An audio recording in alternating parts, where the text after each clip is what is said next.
Movie की शुरुआत में हम एक गांव का सीन देखते हैं। वहां हमें एक औरत दिखाई देती है। उसकी डिलीवरी होने वाली थी, लेकिन उसे एक बेटी हो जाती है। इसके बाद उस औरत का पति अपनी बेटी को दूध में डुबाकर भगवान को अर्पित कर देता है, क्योंकि उस समय लड़की का होना अपशगुन माना जाता था और इसलिए वहां सब लोग लड़का ही चाहते थे। इसके बाद हमें दूसरा गांव दिखाया जाता है। वहां एक परिवार में रामशरण और उसके 5 बेटे होते हैं, लेकिन किसी भी बेटे की शादी नहीं हुई थी, क्योंकि वहां लड़की पैदा होते ही मार दी जाती थी। ये लोग काम करने के लिए रघु नाम के एक बच्चे को रखते हैं। रघु नीची जाति का था। वहां बड़ा बेटा रामशरण से कहता है कि वो जल्दी से उसकी शादी करा दे, क्योंकि उसकी उम्र निकल रही है। रामशरण कहता है वो उसके लिए लड़की ढूंढ रहा है, लेकिन इस गांव में तो क्या, आसपास के गांव में भी कोई लड़की नहीं है।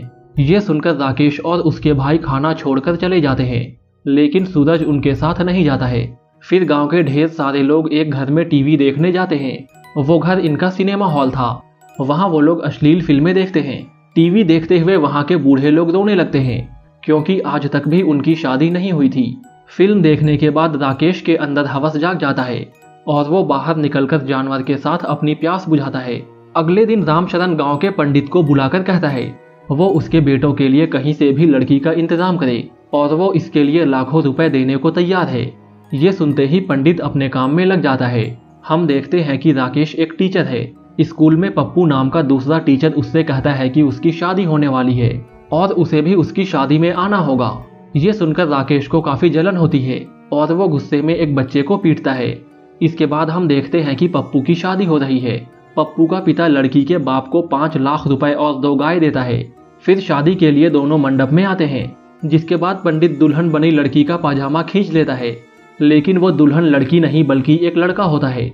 वहां लोग पैसों के लिए लड़के को लड़की बनाकर शादी करवा देते हैं और बाद में पैसे लेकर भाग जाते थे, और इसी तरह ये लोग भी भाग जाते हैं। एक दिन पंडित किसी काम की वजह से दूसरे गांव में जाता है और रात होने की वजह से वहीं रुक जाता है। सुबह जब वो शौच के लिए नदी के पास जाता है तो उसे किसी लड़की के गुनगुनाने की आवाज सुनाई देती है। पंडित जाकर देखता है तो वहां एक सुंदर सी लड़की होती है। पंडित को देखते ही वो लड़की अपने घर भाग जाती है। पंडित भी पीछा करते हुए उसके घर पहुंच जाता है। वहां वो लड़की के पिता प्रताप से मिलता है।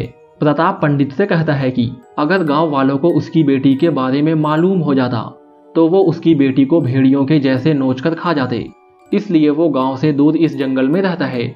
फिर पंडित उसे अपनी बेटी की शादी रामशरण के घर में करने के लिए कहता है। साथ ही वो उसे 1 लाख रुपए देने की भी बात कहता है। ये सुनकर प्रताप मान जाता है। इसके बाद पंडित रामशरण के पास जाता है और उसे और सूरज को अपने साथ लेकर प्रताप के घर पर आता है। फिर प्रताप राकेश की फोटो देखता है। फोटो देखने के बाद वो कहता है कि वो अपनी बेटी की शादी राकेश से नहीं बल्कि सूरज के साथ करेगा, क्योंकि सूरज देखने में एक संस्कारी लड़का लगता है। ये सुनकर रामशरण जाने लगता है, लेकिन रास्ते में वो सोचता है कि कल्कि की शादी सूरज से ही करने में भलाई है, क्योंकि सूरज उसकी सारी बातों को मानता है। इसके बाद हम देखते हैं कि रामशरण प्रताप को 5 लाख रुपए और 5 गायें देता है और कल्कि की शादी अपने 5 बेटों के साथ कर देता है। इसके बाद ये लोग कल्कि को लेकर घर आते हैं। घर आकर राकेश बोलता है कि कल्कि के साथ सुहागरात सबसे पहले वो मनाएगा, क्योंकि वो 5 में सबसे बड़ा भाई है। ये सुनकर रामशरण कहता है कि हरामखोरो, तुम लोगों ने अपने बाप के बारे में भी नहीं सोचा। तुम्हारी माँ के गुजर जाने के बाद मैंने जिंदगी कैसे काटी ये सिर्फ मैं ही जानता हूँ, इसलिए कल्कि के पास सबसे पहले मैं जाऊंगा। इसके बाद रामशरण कल्कि के पास जाता है और उसके साथ सुहागरात मनाता है, लेकिन अगली सुबह कल्कि को मालूम होता है कि कल रात उसके पास कोई और नहीं बल्कि उसका ससुर ही आया था। इसके बाद सभी भाई एक एक दिन करके कल्कि के साथ सोते हैं। 5 भाई कल्कि को सिर्फ अपनी हवस मिटाने के लिए इस्तेमाल कर रहे थे। फिर जब सबसे छोटे बेटे सूरज की बारी आती है तो वो कल्कि के पास जाता है, लेकिन उस दिन कल्कि की तबीयत ठीक नहीं थी, तो वो उसके साथ जबरदस्ती नहीं करता है और वो सिर्फ उससे बातें करता है। सूरज काम में कल्कि की हेल्प भी करता है, जिसके बाद दोनों एक दूसरे से प्यार करने लगते हैं।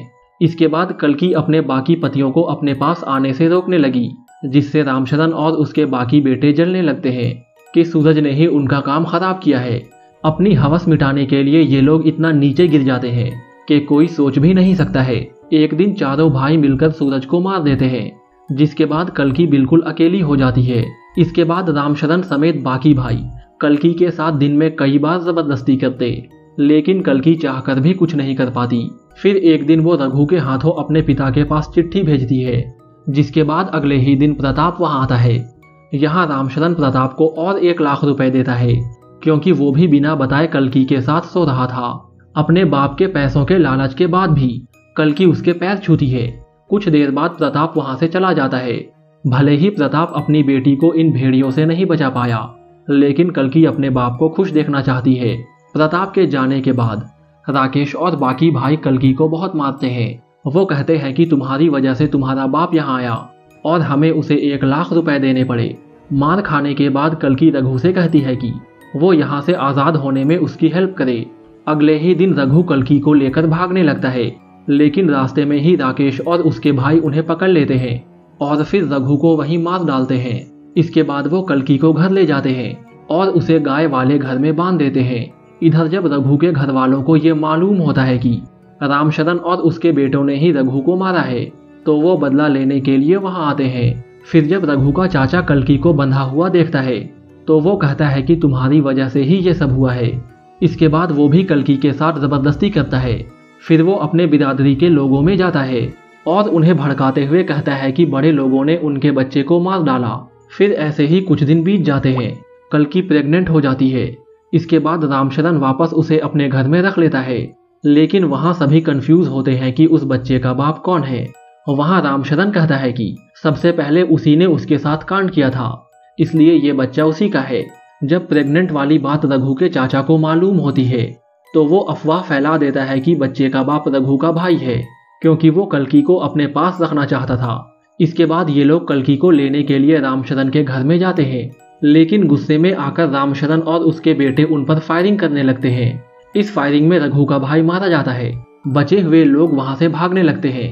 राकेश और बाकी के भाई उनका पीछा करने लगते हैं। पीछा करते हुए वो उनके गांव में पहुंच जाते हैं। तभी रघु का चाचा अपने सारे लोगों को लेकर इन पर हमला कर देता है और वो सबको मार देता है। इस बात से रामशरण को बहुत गुस्सा आता है और वो गुस्से में कल्कि को मनहूस कहता है। फिर वो जैसे ही कल्कि को जलाने वाला होता है, तभी उनका नया नौकर चाकू लेकर रामशरण को मार देता है। वहीं गांव के बाकी लोग भी एक दूसरे के साथ लड़ते हुए मारे जाते हैं। फिर कुछ दिन बाद कल्कि को एक बेटी होती है, लेकिन कल्कि दुखी होने के बजाय बहुत खुश होती है।